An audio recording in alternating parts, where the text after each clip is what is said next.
Robinson. I'm here with Lecturer Craig Paddock, longtime copy editor at The Observer, and we're going to be discussing journalism in the Web 2.0 world today.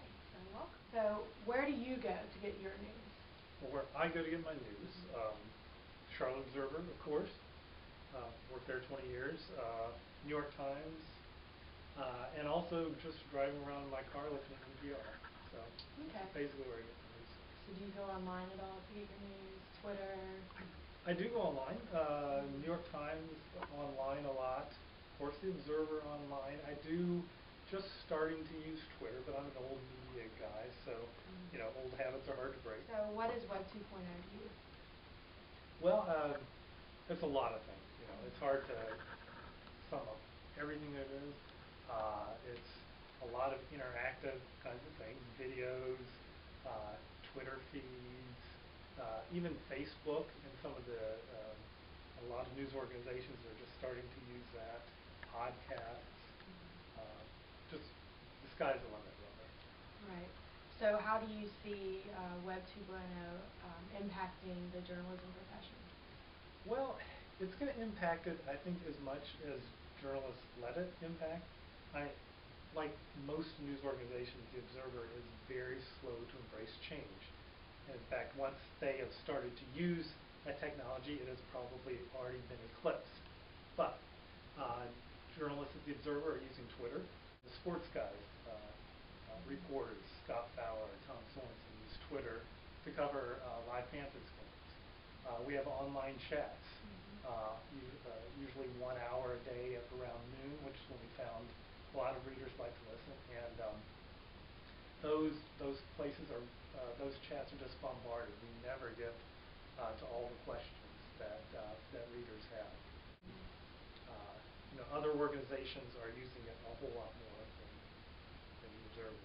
Okay, so do you see some benefits for journalists and news organizations to kind of utilize these Web 2.0 tools?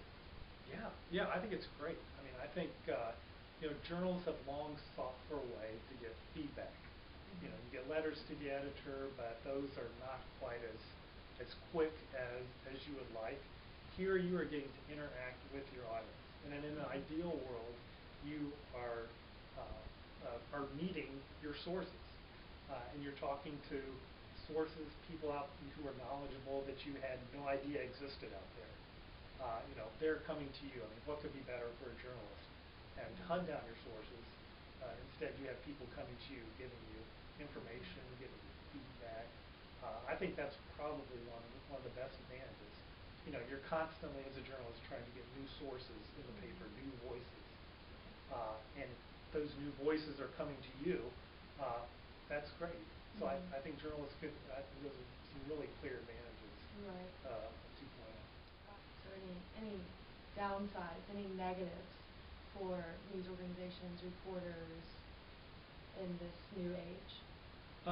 Yeah, I mean, reporters now are filing stories online without anyone else looking at them.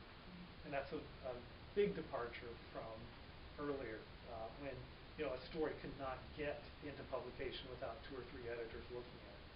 Now, because of the need for speed, people are filing stuff with no one else looking at it. They don't have enough. You know, it's also easy. Technology has made it easier for people to fake credentials, fake. You know, you again, you have to vet the information beforehand. So that's a huge downside.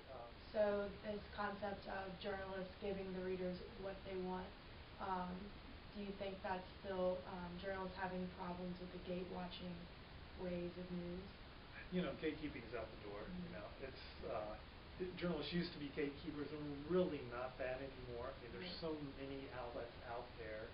I know we're going to talk about citizen journalism later. I mean, you know, there's so many news sources out there that if you don't put it online, someone else will.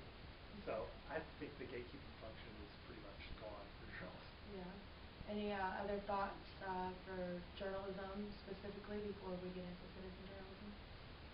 You know, I think with Web 2.0, journalists, you know, to the extent that they embrace it, they can use it. It still doesn't eliminate the need to be responsible, to verify your things, to be accurate, not to sensationalize. I think the same solid journalistic principles are needed even in this new age. Okay. All right, we'll be right back with citizen journalism.